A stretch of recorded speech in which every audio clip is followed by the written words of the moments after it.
Ready start. उपाध्यक्ष महोदय, आज स्वतंत्र भारत में जब हिंदी इस देश की राष्ट्रभाषा घोषित हो चुकी है, अब संघर्ष अथवा विरोध का समय नहीं रहा। आज का समय ठोस रचनात्मक कार्य का समय है। मैं जानता हूँ संघर्ष करना कठिन है, परंतु उसी एकाग्रता से रचनात्मक कार्य करना उससे भी कहीं अधिक कठिन है। यह भी स्पष्ट है कि संघर्ष के बाद यदि रचनात्मक कार्य नहीं होता तो संघर्ष की उपादेयता ही लुप्त हो जाती है और जो सफलता प्राप्त की गई हो उसकी सार्थकता संकट में पड़ जाती है। इसीलिए रचनात्मक कार्य के समय को वास्तविक परीक्षा का समय माना जाता है, जिसमें उन सभी सिद्धांतों, उद्देश्यों और आदर्शों की पूरी परख होती है जिनका सहारा लेकर संघर्ष को जीवित रखा गया हो।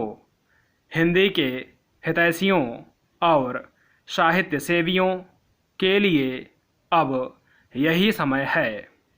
मैं कह सकता हूँ कि शायद पहले कभी उन पर इतना गंभीर दायित्व नहीं आया था जितना कि अब हिंदी के राष्ट्रभाषा बनने से आया है। समस्त राष्ट्र ने सर्वसम्मत से हिंदी भाषा का जो मान किया है और हमारे संविधान ने उसे जो स्थान दिया है, वह हम सब के लिए एक सद्भावनापूर्ण चुनौती के समान है। यह निर्णय एक प्रकार से सभी हिंदी भाषियों और साहित्यकों में विश्वास के प्रस्ताव के समान है। इस आदर को हम कैसे निभाएं जिससे विभिन्न प्रादेशिक भाषाओं के बोलने वाले प्रतिनिधियों द्वारा किए गए उक्त निर्णय के औचित्य को सिद्ध कर सकें।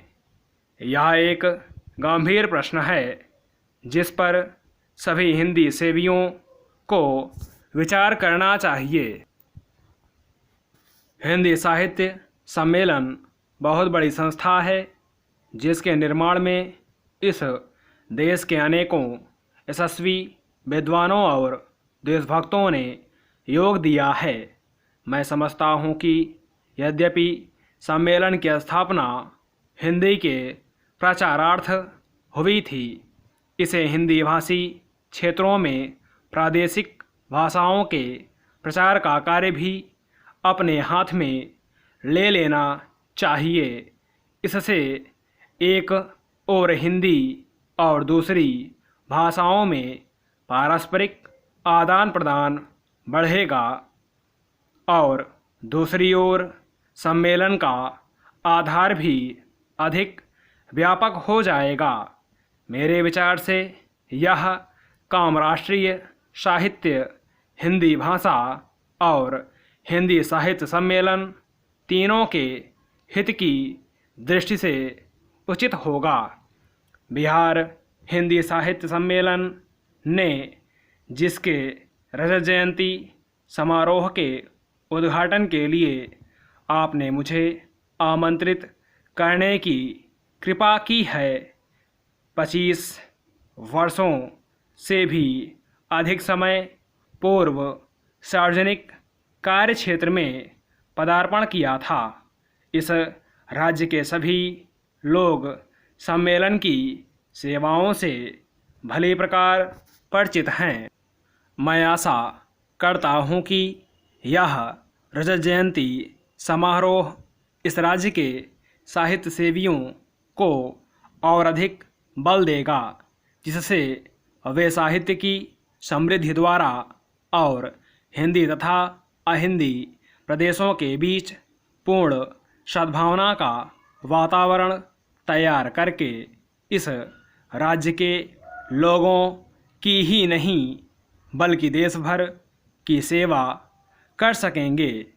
मेरे विचार से हिंदी साहित्य की श्रीवृद्धि करके और सभी भाषा भाषियों के साथ सद्भावनापूर्ण संबंध बनाए रखकर हम अपने कर्तव्य का पालन कर सकते हैं। कम से कम इस ओर सबका ध्यान आकृष्ट हो चुका है। स्टॉप।